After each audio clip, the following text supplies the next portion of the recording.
Hi, welcome to this class. Now, in this class, we're basically looking at how to combine, you know, different data sets together. So when I mean combine, we are not basically like joining, but basically we are looking at how to basically like union two data sets. So for instance, here we can see that we have this Austin incident data set. And in between this Austin incident data set, this has been basically broken down into 2008 data set, 2009, 2010, 2011, and 2016. Now, assuming we would like to have this data set all together so that we could actually run an analysis together without necessarily breaking or separating any part. One of the things we could basically apply here is to use a union statement. Now, to use a union statement, let's just first look at the data set to even have a look of it. So first and foremost, one of the rules of using a union statement is that you must have the same fields similar fields, in terms of the type as well. So basically, if you would like to union two tables, you must have the same number of fields. So one of them cannot have 9 fields and the other will have 8, for instance. The arrangement of the fields is also very important. So one field cannot be basically union to a field. An integer field cannot be union to a string field, for instance. So basically, you have to either convert or basically you can only union a similar field. So when we look at the 2009 data set, we just see it's basically the same. The same in the sense that it's the same in terms of field and type when we compare it to the 2008 data set. Now, this is quite this basically means strong chance that we can actually go ahead and union the data sets together.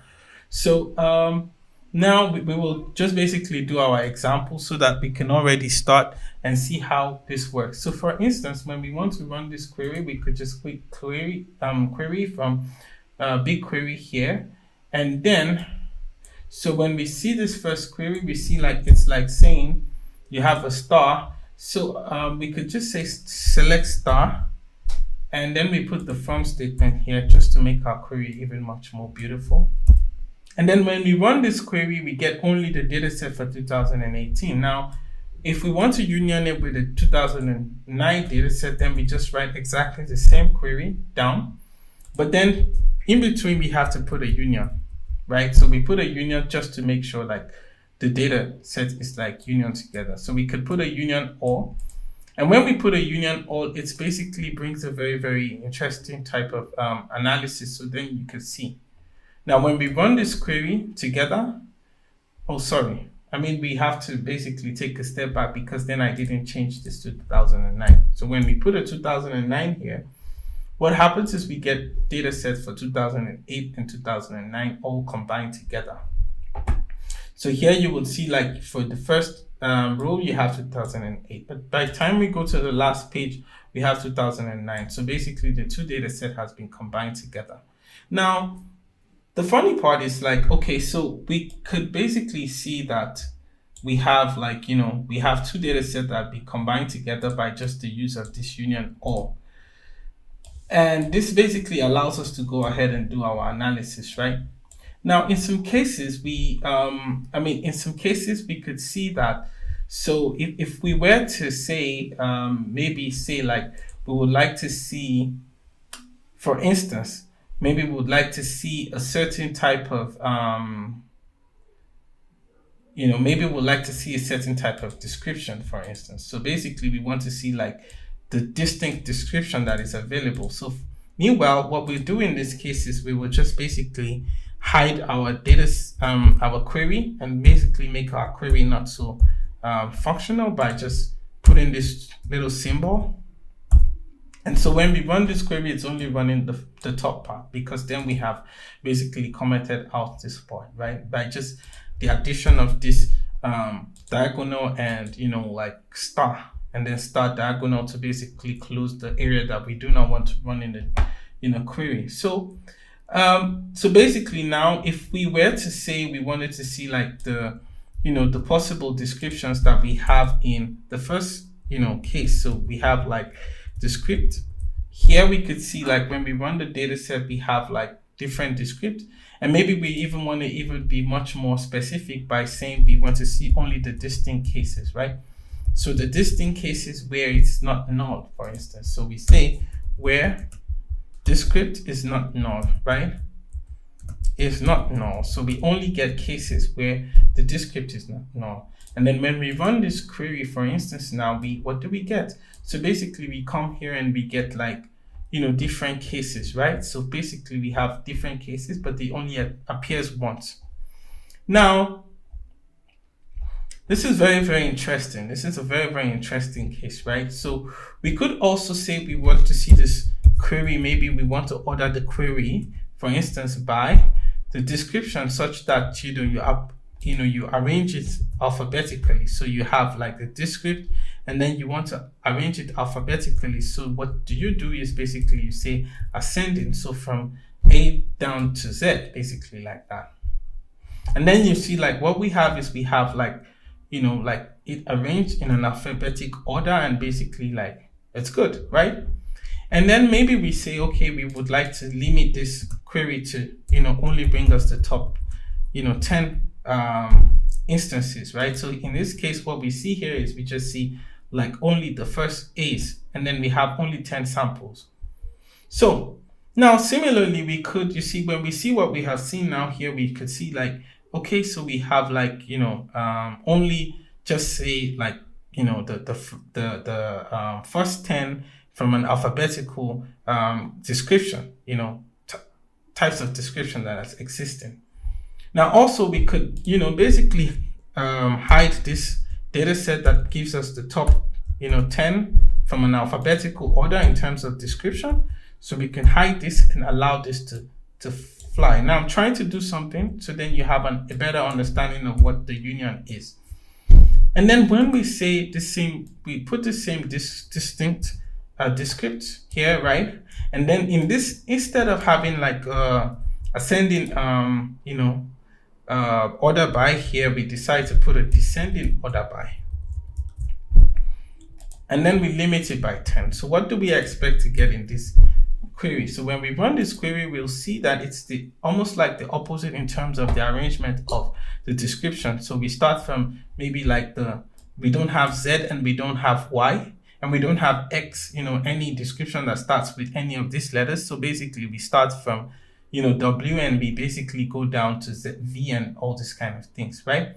So now, if we were to basically, we have one, on the top, we have a data set that basically has like only, description types that start with A, and then below we have the ones that start with W and V. So if we were to union these two data sets, for instance, because we can actually union these two because this is a string and also this is a string. So it's a string column to string column. And when we apply a union OR, what do we get? So basically we get like,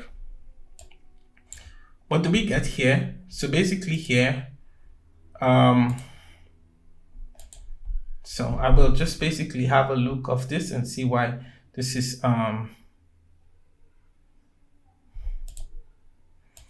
okay. So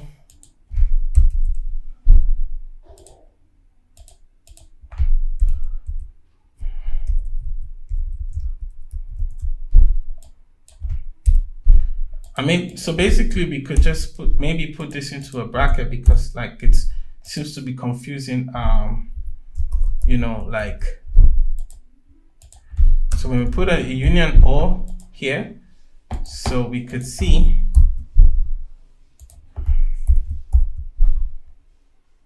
so basically now we want to union these two data sets. Now we have to basically like do a little bit of like segregation of the data because SQL is built in a type of way where we already have some arrangement order where we have to select from, we have the where, they have the order by, we have the limit. So it doesn't really expect a lot of functions to come after the limit, and so because of that we had to put it in a bracket just to make sure like the query kind of represents that this query is basically like it understands that this query basically is together and the other one below it's actually together.